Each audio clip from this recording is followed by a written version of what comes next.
nuovo vlog.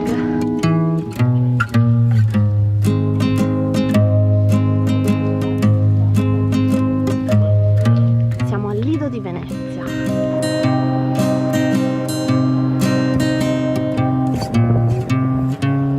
Il vlog comincia da qui perché io abito qui.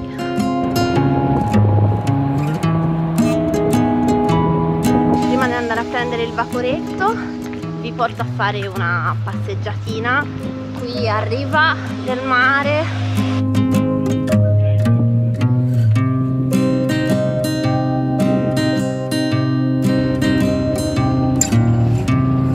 Mi è entrata un po' di sabbia nelle scarpe. Vabbè.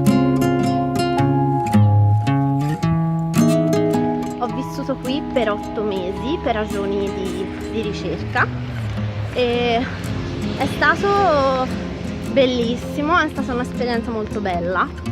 E Lido è una realtà completamente diversa dal centro di Venezia. Risciò, guardate, questo è il mezzo di trasporto classico di Lido di Venezia.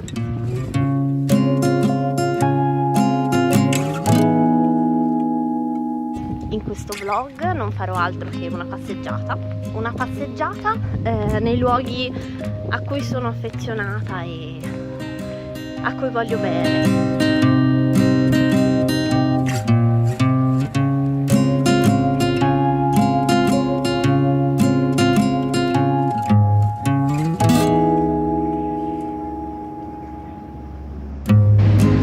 Devo dire due cose sul Lido.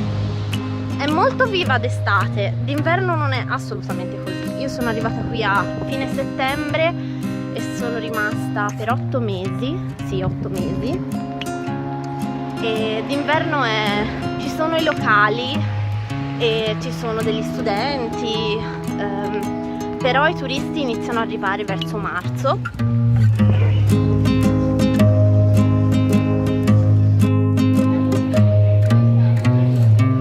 Vivere qui è stato molto strategico per me, perché Venezia è una città abbastanza faticosa da vivere e quindi è stato molto bello per me avere un posto come questo in cui fare base, poter tornare qui la sera, rilassarmi, non avere il problema dell'acqua alta per esempio, non avere il problema dei turisti.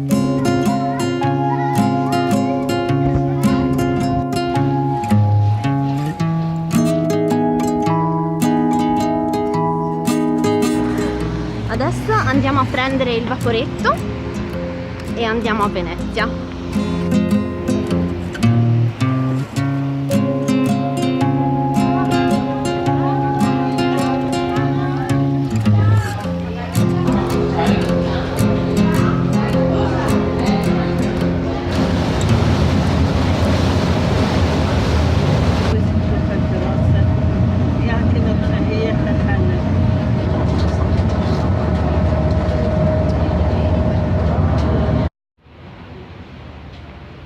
Ho trovato questo giardinetto tranquillo. Vi dico due cose prima di immergerci nel labirinto di stradelline.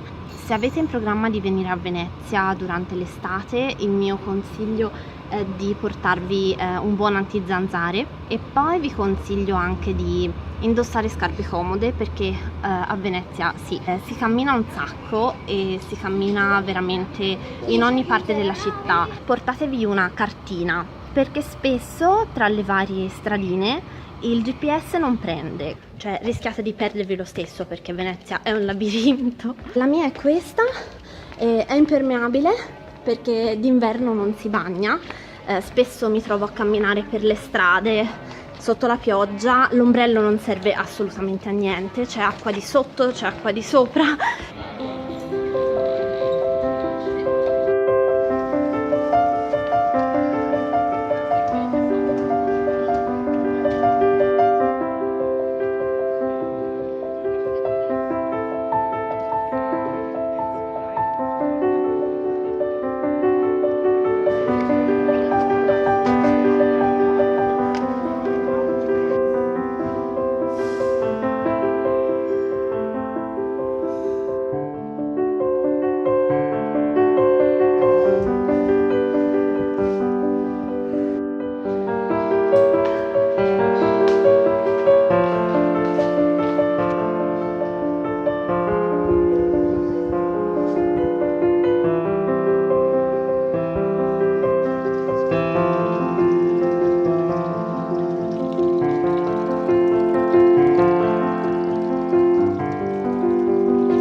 scelto di venire qua perché questa è una delle biblioteche dove ho studiato di più, dove ho lavorato di più, e poi dovevo anche venirci perché dovevo restituire un libro a un'amica.